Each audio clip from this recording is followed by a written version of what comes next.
icon, somebody that's so influential in so many ways, especially dealing with. Durante décadas, Jon Secada fue la voz perfecta del amor latino.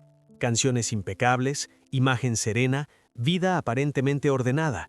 Pero detrás de esa armonía había algo que no encajaba. Un silencio demasiado largo. Una historia fragmentada por el exilio, por decisiones ajenas, por experiencias que nunca eligió contar. ¿Por qué un hombre que hizo del sentimiento su mayor virtud evitó hablar de sí mismo durante más de 30 años? ¿Qué verdad necesitaba proteger para sobrevivir en una industria que exige sonrisas y no cicatrices? Hoy, por primera vez, Jon admite aquello que muchos intuían, pero nadie había escuchado de su propia voz. Y no, todavía no es el momento de decirlo todo. Jon Secada nació en 1961 en Cuba, en un país que empezaba a cerrarse sobre sí mismo. Su infancia no estuvo marcada por la estabilidad ni por los recuerdos luminosos que suelen adornar las biografías oficiales, sino por el miedo, la ausencia y la sensación constante de que el suelo podía desaparecer en cualquier momento. Su padre fue encarcelado durante 3 años tras intentar huir de la isla. Para un niño, esa ausencia no fue solo física, fue una herida silenciosa que enseñó muy pronto que hablar podía ser peligroso y que callar era, a veces, la única forma de sobrevivir. Tras la prisión llegó el exilio, primero España, como refugiados, luego Costa Rica, después, finalmente, Miami, cuando Jon tenía apenas 12 años. 4 países antes de la adolescencia, 4 identidades superpuestas, 4 intentos de empezar de nuevo sin tiempo para entender lo que se estaba perdiendo. ¿Cómo se construye una personalidad sólida cuando la vida te obliga a cambiar de lugar antes de aprender a pertenecer? ¿Cómo se aprende a confiar cuando todo lo conocido se rompe una y otra vez? En ese contexto ocurrió uno de los episodios más incómodos de su juventud, un hecho que durante años quedó envuelto en rumores y versiones distorsionadas. Su padre, convencido de que la timidez era un defecto que debía corregirse, tomó una decisión que Jon nunca pidió. No fue un rito de paso glorificado ni una experiencia liberadora. Fue una situación forzada, confusa, emocionalmente incómoda. Décadas más tarde, su esposa aclararía algo clave. Jon no vivió aquello como se contó durante años. No hubo conquista, ni orgullo, ni victoria masculina. Hubo desconcierto, presión y silencio. Ese momento no definió su vida pública, pero sí dejó una marca profunda en su manera de relacionarse con el mundo. Desde entonces, Jon aprendió a controlar lo que mostraba, a medir cada palabra, a refugiarse en la disciplina y en la música.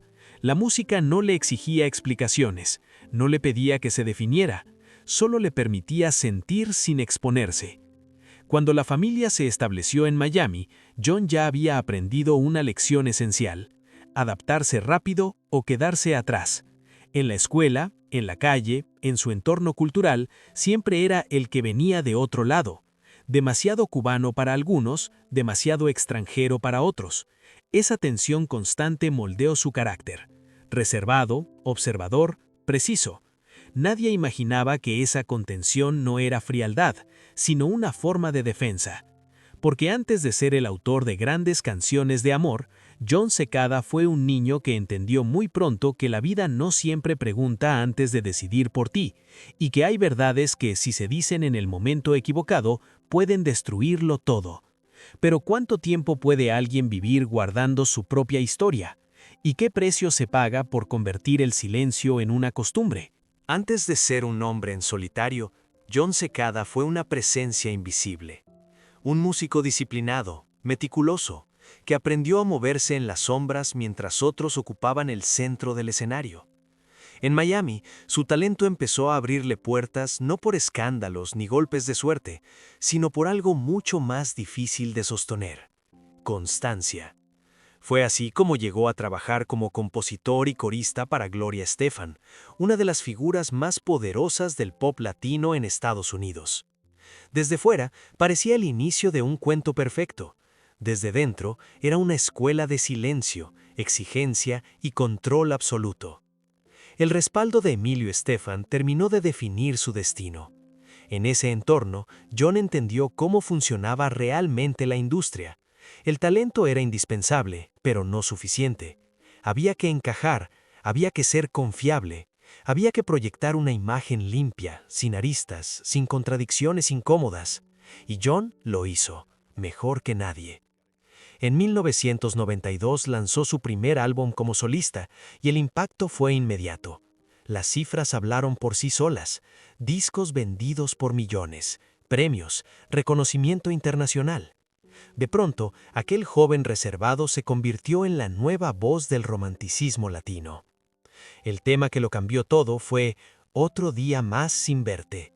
Para el público, una balada perfecta sobre la ausencia y el desamor.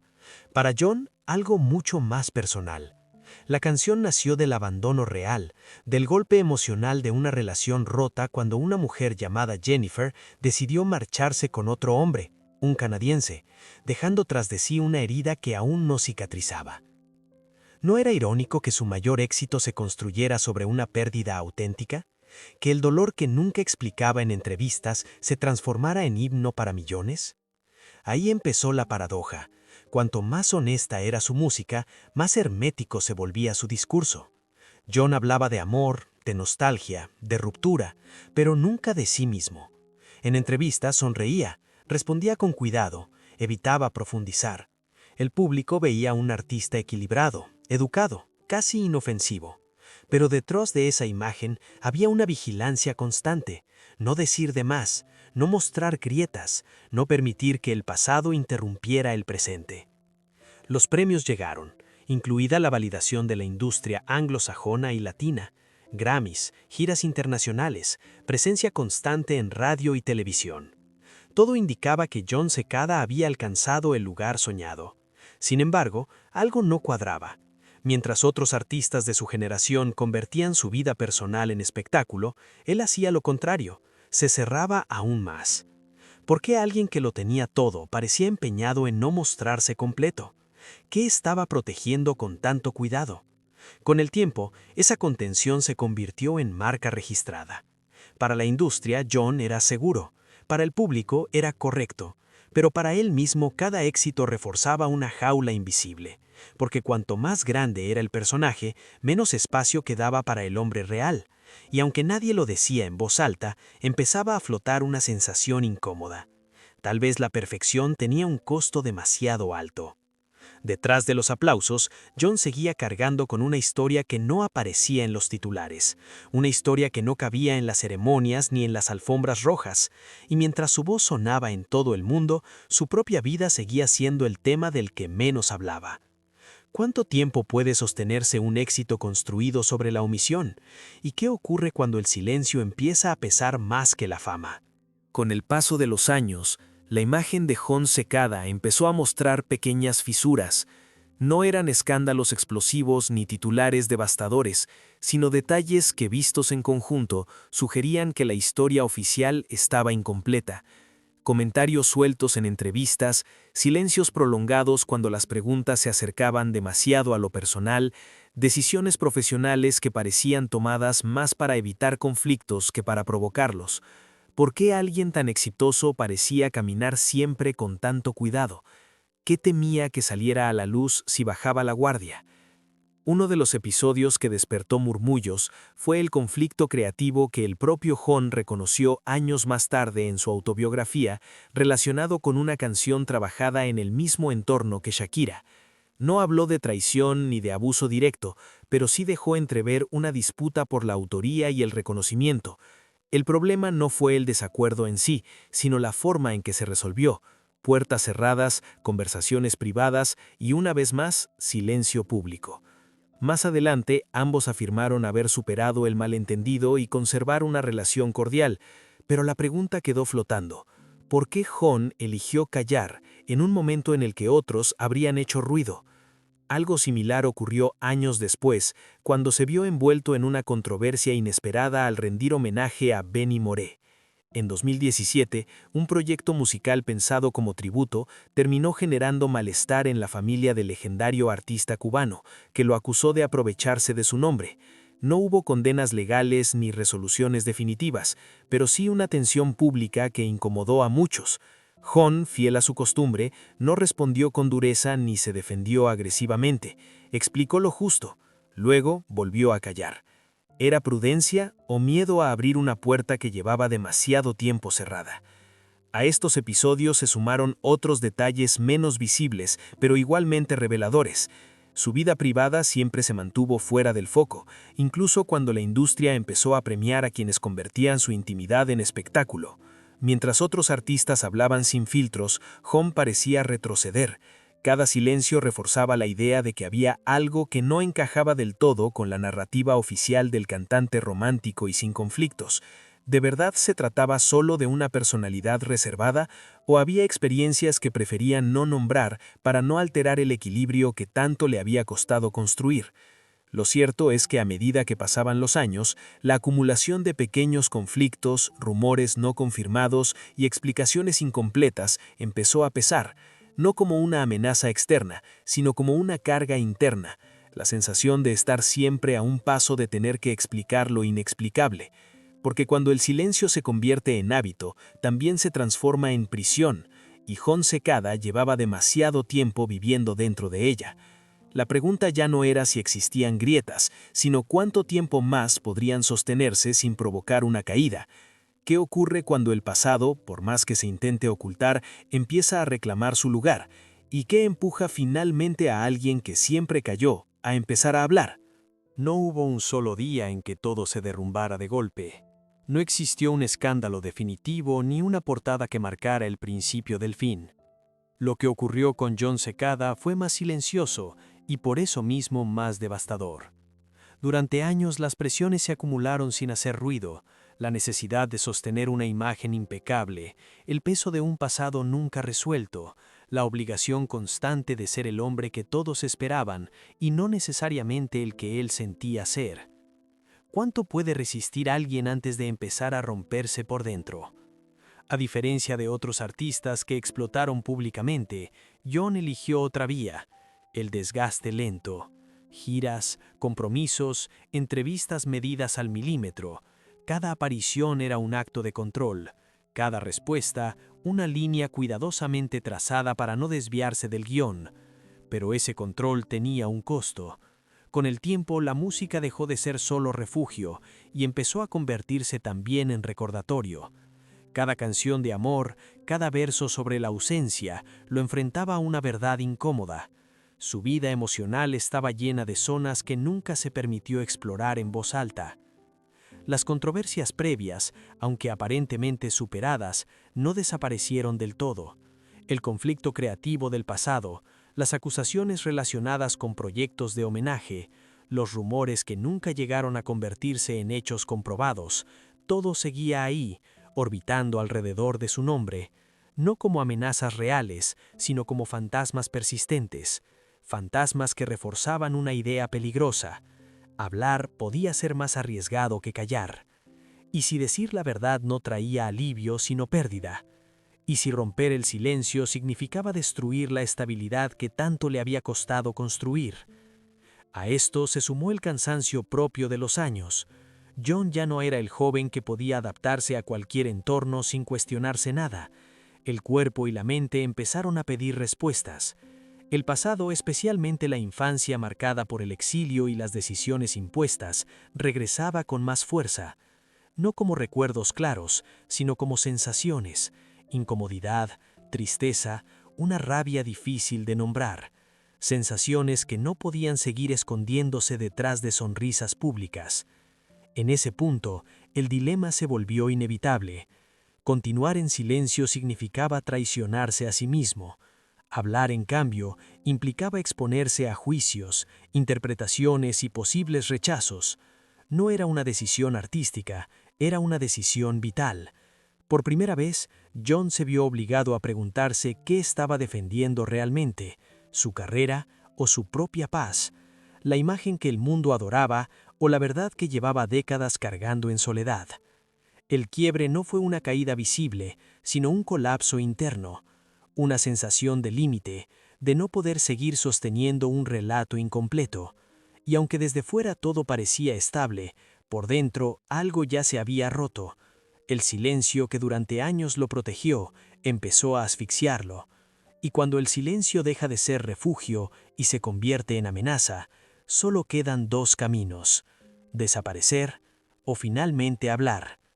Pero, ¿qué se dice después de callar tanto tiempo? ¿Cómo se confiesa una verdad sin desatar todo lo que se ha mantenido a raya durante décadas? Jon Secada estaba a punto de dar el paso más difícil de su vida pública, y aún así, no todo estaba destinado a ser contado. Cuando Jon Secada decidió hablar, no lo hizo con un anuncio grandilocuente, ni con un gesto dramático. No hubo lágrimas frente a las cámaras, ni titulares incendiarios. Su confesión llegó de forma medida, casi contenida, como todo en su vida. Y sin embargo, fue suficiente para cambiar la manera en que muchos empezaron a mirarlo, porque lo que Jon admitió no fue un escándalo puntual, sino algo más profundo y difícil de digerir. Durante años vivió interpretando un papel que no había elegido del todo. Por primera vez, dejó entrever que su historia personal estaba marcada por decisiones ajenas, por experiencias tempranas que no respondieron a su voluntad, y por una educación emocional basada más en la supervivencia que en la libertad. No entró en detalles explícitos, no señaló culpables con el dedo, pero fue claro en un punto esencial: hubo momentos de su vida que no fueron como el mundo creyó, y ese malentendido lo acompañó durante décadas. ¿Cuántas veces una sonrisa pública sirve para esconder una herida privada? ¿Cuántas verdades se sacrifican para sostener una carrera? Jon explicó, con palabras cuidadosamente escogidas, por qué eligió el silencio durante tanto tiempo. No fue cobardía, dijo, fue miedo. Miedo a perder oportunidades, a ser malinterpretado, a romper el delicado equilibrio que había construido desde joven. En la industria del entretenimiento, admitir fragilidad no siempre es visto como un acto de valentía. A veces es una sentencia. Y él lo sabía. Lo había aprendido desde niño, cuando hablar demasiado podía traer consecuencias irreversibles. La confesión también implicó reconocer el costo personal de esa estrategia. Vivir conteniéndose, vigilando cada frase, cada gesto, cada entrevista. Convertir la reserva en una armadura. Jon aceptó que esa armadura lo protegió del ruido externo, pero también lo aisló. Le impidió mostrarse completo incluso ante quienes lo rodeaban. El hombre que cantaba sobre el amor absoluto había aprendido a amar con cautela. El artista que expresaba dolor en sus canciones evitaba nombrar el suyo en voz alta. Pero lo más revelador no fue lo que dijo, sino lo que eligió no decir. Hubo pausas, hubo frases incompletas, hubo límites claros. Jon dejó en evidencia que su verdad no estaba destinada a ser consumida como espectáculo. No todo podía ser compartido, no todo debía ser explicado. Y ese gesto, lejos de cerrar la historia, abrió nuevas preguntas. ¿Qué partes quedaron fuera? ¿Qué recuerdos siguen siendo demasiado pesados para pronunciarse? Su confesión no buscó absolución ni aplausos. Fue más bien un acto de reconciliación consigo mismo. Una forma de afirmar que detrás del personaje había un ser humano complejo, contradictorio, marcado por el pasado pero aún en pie. Jon Secada no destruyó su imagen, la humanizó, y en ese proceso dejó algo claro: la verdad existe, pero nunca se revela completa de una sola vez. Porque después de tantos años de silencio, hablar no significa contarlo todo. A veces significa apenas abrir una puerta, y Jon solo la abrió lo suficiente para dejar pasar un poco de luz, no para iluminarlo todo. Mirar hoy la historia de Jon Secada obliga a replantear muchas certezas. Durante años, el público vio a un artista impecable, coherente, casi inalterable. Un hombre que cantaba al amor sin estridencias, que envejecía con dignidad y que parecía haber esquivado los excesos y los derrumbes tan comunes en la industria. Pero esa lectura era incompleta. Detrás de esa estabilidad había una biografía marcada por el exilio, por decisiones impuestas y por un aprendizaje temprano. Callar también puede ser una forma de sobrevivir. La confesión de Jon no reescribe su carrera, pero sí la resignifica. Sus canciones ya no suenan igual cuando se entienden como refugio y no solo como entretenimiento. El romanticismo que lo definió deja de ser una pose para convertirse en una necesidad emocional. Cada balada, cada verso sobre la ausencia, parece ahora una conversación que nunca se permitió tener en público. ¿Cuántas veces aplaudimos la obra sin preguntarnos por el costo humano que hubo detrás? No hay villanos claros en esta historia, no hay un culpable único ni un giro escandaloso que lo explique todo. Hay, en cambio, una cadena de silencios heredados, de miedos acumulados y de decisiones tomadas bajo presión. Jon Secada no fue víctima de un solo hecho, sino de una suma de experiencias que lo empujaron a construir una identidad funcional, aceptable, segura. Una identidad que funcionó hasta que dejó de hacerlo. Hoy su vida es distinta. Comparte el día a día con su esposa Maritere, con sus hijos, y ha encontrado un equilibrio lejos del ruido constante. Maneja sus propios proyectos, controla su tiempo y elige con cuidado qué mostrar y qué reservarse. Pero incluso en esta etapa más tranquila, la pregunta persiste. ¿Cuánto de esa paz llega tarde? ¿Y cuánto silencio fue necesario para alcanzarla? La historia de Jon Secada no termina con una revelación total, porque nunca fue esa clase de historia. Termina, si es que termina, con una reflexión incómoda. El público dice querer la verdad, pero rara vez está preparado para aceptarla cuando no encaja con la imagen que ha construido. Tal vez por eso Jon habló solo a medias. Tal vez por eso aún quedan cosas sin decir. Y la pregunta final no es ¿qué más oculta Jon Secada?, sino algo más inquietante. Si hubiera contado toda su verdad desde el principio, ¿le habríamos permitido llegar hasta donde llegó?